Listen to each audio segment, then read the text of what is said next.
Hello बच्चों, hope इस corona काल में आप सुरक्षित हैं। तो बच्चों, लास्ट वीडियो में हमने संसाधन के प्रकारों में मानवीय संसाधन और प्राकृतिक संसाधन के बारे में पूरी डिटेल से चर्चा कर ली।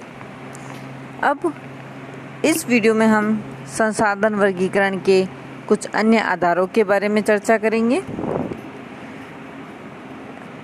सबसे पहला आधार है संसाधन वर्गीकरण का अधिकार क्षेत्र की दृष्टि से, उसके बाद हम पुनः पूर्ति के दृष्टि से देखेंगे, फिर वितरण क्षेत्र की दृष्टि से और प्रयोग की दृष्टि से संसाधनों के कितने प्रकार हैं इस बारे में हम चर्चा करेंगे।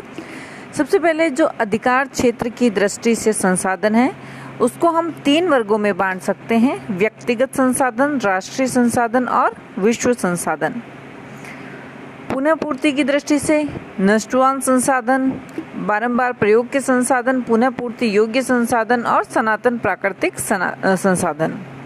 इसके पश्चात वितरण क्षेत्र की दृष्टि से सर्वगत या सर्व सुलभ संसाधन, सामान्य सुलभ संसाधन, विरल सुलभ संसाधन और एकल सुलभ संसाधन 4 प्रकार के हैं। और प्रयोग की दृष्टि से संसाधन 4 प्रकार के हैं: अप्रयुक्त संसाधन, अप्रयोजनीय संसाधन, विभव या संभाव्य संसाधन, अज्ञात या गुप्त संसाधन। तो बच्चों, अब इनके बारे में हम थोड़ा डिटेल से चर्चा करते हैं। जो अधिकार क्षेत्र के आधार पर संसाधन है, इसमें सबसे पहला संसाधन का प्रकार है व्यक्तिगत संसाधन। किसी व्यक्ति या परिवार की संपत्ति, भूमि, भवन, नगद धनराशि, बैंक धनराशि, ये जो है ये उसकी जो व्यक्तिगत संपत्ति होती है वो व्यक्तिगत संसाधन कहलाती है।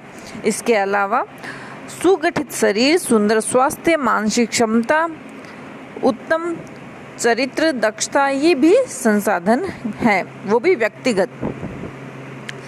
दूसरा संसाधन है अधिकार क्षेत्र के आधार पर राष्ट्रीय संसाधन। किसी प्रदेश या राष्ट्र के समस्त नागरिकों के व्यक्तिगत संसाधन का योग और उस राष्ट्र की सार्वजनिक संपत्ति, उत्तम सरकार, सैन्य शक्ति, अंतर्राष्ट्रीय व्यापार तथा संबंध, नागरिकों के उत्तम चरित्र और देशभक्ति भी राष्ट्रीय संसाधन है। तीसरा प्रकार है विश्व संसाधन। समस्त संसार की भौतिक और अभौतिक वस्तुएं मानव मात्र की समृद्धि और कल्याण के लिए जो उपयोगी होती है, इसमें संसार के सभी राष्ट्रों के संसाधन होते हैं, ये विश्व संसाधन कहलाते हैं। दूसरा आधार है हमारा पुनः पूर्ति की दृष्टि से संसाधनों का वर्गीकरण। इसमें सबसे पहला है नष्टवान संसाधन। बच्चों, नाम से स्पष्ट है कि वे खनिज पदार्थ जो एक बार ही प्रयोग किए जाने के पश्चात समाप्त हो जाते हैं, जैसे कोयला, पेट्रोल, ईंधन, ऐसे खनिज हैं। बच्चों, इसीलिए ऊर्जा संरक्षण के लिए या फिर ये जो खनिज संसाधन है, कोयला, पेट्रोल है, ये संसाधन भी एक बार यूज करने के बाद नष्ट हो जाएंगे, इसीलिए इनके समुचित उपयोग पर बल दिया जा रहा है। और इनके विकल्प के भी, जैसे सौर ऊर्जा है, पवन ऊर्जा है, जल ऊर्जा है, तो इनके विकल्प के बारे में भी विचार किया जाता है ताकि पूरी तरह इन पर निर्भर ना रहें। दूसरा संसाधन है बच्चों बारंबार प्रयोग के संसाधन। धात्विक खनिज, लोहा, तांबा, सीसा, जस्ता, एल्यूमिनियम, चांदी, सोना आदि को रूप बदलकर बार बार प्रयोग किया जा सकता है। इनसे बनी हुई वस्तुएं टूट फूट जाने के बाद दोबारा गलाकर धातु के रूप में प्रयोग कर ली जाती है। तीसरा है इसमें पुनः पूर्ति योग्य संसाधन, जिनको प्रयोग करते हुए उनके गुणों को कायम रखा जा सकता है या गुणों में वृद्धि की जा सकती है। जैसे कि हम खाद तथा उर्वरकों को प्रयोग करके कृषि भूमि को हजारों वर्षों तक कृषि के योग्य बनाए रख सकते हैं। वनों को काटकर पुनः वन रोपण द्वारा उसकी क्षतिपूर्ति की जा सकती है। तो इस प्रकार के संसाधन जो है वो पुनः पूर्ति योग्य संसाधन कहलाते हैं। इसके बाद है सनातन प्राकृतिक संसाधन। सौर्य शक्ति, महासागर और विस्तृत भूभाग की जलवायु ऐसे प्राकृतिक संसाधन हैं जिनको मनुष्य प्रयोग तो कर लेता है परंतु उनको विनष्ट नहीं कर सकता। नदियां भी सनातन प्राकृतिक संसाधन है, परंतु मानव इसको कारखानों, नगरों आदि के कूड़े कचरे से गंदा करता रहता है। इस प्रकार ये संसाधन पुनः पूर्ति की दृष्टि से हमने संसाधनों की चर्चा कर ली है। अगला अपना आधार है संसाधन वर्गीकरण का वितरण क्षेत्र की दृष्टि से संसाधन।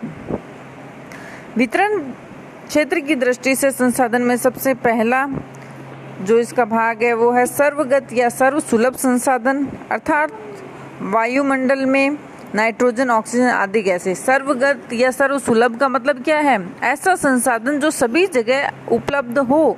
तो वायु जो है यह विश्व के प्रत्येक कोने में स्थित है, तो इसलिए ये सर्वगत या सर्वसुलभ संसाधन है। तो इसका उदाहरण हो जाएगा जो वायु में गैसेस होती है, नाइट्रोजन, ऑक्सीजन आदि गैसें। सामान्य सुलभ संसाधन कृषि उत्पादन योग्य भूमि, मिट्टी, जल, चारण भूमि आदि, अर्थात जो नॉर्मली सब जगह मिल जाएगी उसे सामान्य सुलभ संसाधन कहेंगे। तो इसमें भूमि, मिट्टी और जल, चारण भूमि है, ये लगभग हर जगह आपको मिलेगी। विरल सुलभ संसाधन जिसकी स्थिति केवल थोड़े से स्थानों पर होती है, जैसे कोयला, पेट्रोल, तांबा, टिन, सोना, यूरेनियम, अर्थात ये किसी पर्टिकुलर एक जगह पर मिलेंगे, किसी स्थान विशेष पर मिलेंगे, ऐसा नहीं है ये सभी जगह आपको मिल जाएं। इसके पश्चात आता है एकल सुलभ संसाधन, जो समस्त संसार में केवल एक दो स्थानों पर ही मौजूद हो, वो एकल सुलभ संसाधन कहलाता है। जैसे इसका उदाहरण महत्वपूर्ण है बच्चों, क्रियोलाइट धातु, इसको क्रायोलाइट भी बोला जाता है, यह प्राकृतिक रूप से केवल ग्रीनलैंड में ही मिलती है। इसका उदाहरण इंपॉर्टेंट है बच्चों, दोबारा बता रही हूँ मैं। अगला और लास्ट आधार संसाधन वर्गीकरण है उपयोग की दृष्टि से संसाधनों के वर्गीकरण। इसमें सबसे पहला है अप्रयुक्त संसाधन। किसी क्षेत्र में स्थित कोई संसाधन जब तक प्रयोग नहीं किया जाता है तब तक वह अप्रयुक्त साधन रहता है। उदाहरणार्थ उत्तरी अमेरिका में जब पश्चिमी यूरोपीय देशों के लोग आकर बसे थे, उनसे पूर्व हजारों वर्षों तक यूएसए के कोयला भंडार जो है वो अप्रयुक्त रहे थे, क्योंकि उत्तरी अमेरिका के आदिवासियों को उस कोयले की स्थिति और प्रयोग का कोई ज्ञान नहीं था। यूरोप से जो लोग गए उन्होंने ही उसका प्रयोग आरंभ किया, तो एक तरह से वो अनयूज्ड या अप्रयुक्त संसाधन थे। दूसरा है अप्रयोजनीय या अनयूजेबल रिसोर्स। यदि कोई संसाधन वर्तमान तकनीक के अनुसार भविष्य में प्रयोग नहीं किया जा सकता है तो उसे अप्रयोजनीय या अनयूजेबल रिसोर्स कहेंगे। जो खाने इतनी ज़्यादा गहराई तक खोदी जा चुकी है कि वर्तमान तकनीक के द्वारा उससे खनिज प्राप्त नहीं हो सकती, तो वे अति गहरी खाने जो है वो अप्रयोजनीय संसाधन है। अगला है इसमें विभव या संभाव्य संसाधन। किसी प्रदेश या क्षेत्र के वे पदार्थ जो संभवतः निकट भविष्य में प्रयोग किए जा सकते हैं वो संभाव्य संसाधन कहलाते हैं। इनको पोटेंशियल रिसोर्स भी कहते हैं। बच्चों कॉम्पिटिटिव एग्जाम के हिसाब से ये विभव संसाधन इम्पोर्टेंट है। इसका उदाहरण, भारत की नदियों में जो जल बहता है उसका पूरा उपयोग जल विद्युत के लिए नहीं किया जा रहा है। बहुत से क्षेत्रों से तो जल विद्युत उत्पादन की क्षमता का केवल 2 या 3% भाग का ही प्रयोग किया जा रहा है, परंतु अर्थव्यवस्था के विकास के साथ साथ नए नए निर्माण उद्योगों की स्थापना के साथ साथ और संचार साधनों के विकास के साथ साथ बिजली की सप्लाई की मांग बढ़ती जा रही है।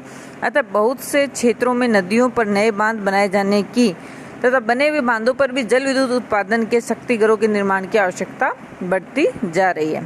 तो बच्चों सबसे इम्पोर्टेंट बात इसमें कि अगर जब भी आपसे कॉम्पिटिटिव एग्जाम में विभव संसाधन के बारे में पूछा जाए या पोटेंशियल, तो वो ये होता है कि किसी संसाधन में ये पोटेंशियल है कि वो हमें खूब ऊर्जा दे सके, लेकिन हम उसको यूज़ नहीं कर रहे हैं। जैसे नदियाँ बह रही है, इससे जो जल विद्युत का निर्माण किया जा सकता है हम कर सकते हैं, लेकिन हम यूज़ नहीं कर रहे हैं।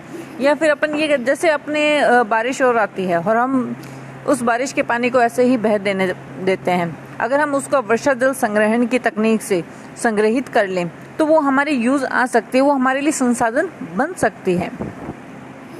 अगला अपना है लास्ट संसाधन अज्ञात या गुप्त संसाधन। तो ऐसे बहुत से पदार्थ हैं जिनका पूरा उपयोग मनुष्य को ज्ञात ही नहीं है। जब तक किसी पदार्थ के प्रयोग और गुण ज्ञात ही नहीं हो तब तक वह अज्ञात या गुप्त तत्व कहलाता है। जैसे रबड़ का वृक्ष जो अमेज़न बेसिन के निवासियों को सैकड़ों वर्षों से ज्ञात था, परंतु उसका प्रयोग जब तक ज्ञात नहीं हुआ तब तक वह अज्ञात संसाधन रहा। अमेज़न बेसिन से बेसिन में खड़े हुए रबर के वृक्षों के वन यूरोपीय देशों के लिए शताब्दियों तक अज्ञात संसाधन बने रहे। जब तकनीकी के विकसित होने पर रबर के रस को गर्म करके गंधक के साथ मिलाकर वल्कनीकृत करने की क्रिया ज्ञात हुई, तब मोटर गाड़ियों का निर्माण आरंभ हुआ और वायु भरे जाने वाले ट्यूब, टायर आदि बनाने की क्रिया शुरू हुई। तब रबर की मांग एकदम बढ़ गई। उस समय रबर का एक मूल्यवान संसाधन बन गया था। मतलब पहले तो वो अज्ञात या गुप्त संसाधन था, लेकिन बाद में जब उसकी यूज पता चला तब वह एक मूल्यवान संसाधन बन गया। इसी प्रकार पेट्रोलियम का भी हम कह सकते हैं कि जब तक उसका पता नहीं था तब तक वो अज्ञात या गुप्त संसाधन था, लेकिन आज पेट्रोल बहुत ही मूल्यवान संसाधन है। और आदिकालीन मानव है अपने औजार जैसे छुरी, कुल्हाड़ी आदि को बनाने के लिए पत्थरों का प्रयोग करते थे, लेकिन धातुओं के औजार नहीं बना पाते थे।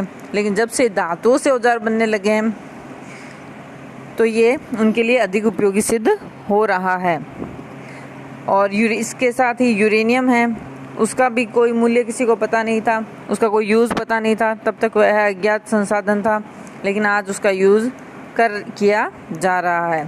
तो इस प्रकार बच्चों संसाधनों को हमने अलग अलग आधारों पर भी वर्गीकृत कर लिया और संसाधनों के बारे में एक विस्तृत रूप से हमने चर्चा कर ली है। इसके अलावा भी आप अन्य रेफरेंस बुक से आप संसाधनों के बारे में पढ़िए। कोई प्रॉब्लम हो तो आप व्हाट्सएप पर पूछ सकते हैं। Stay safe, stay home. Next video में हम कुछ नया पढ़ेंगे। धन्यवाद।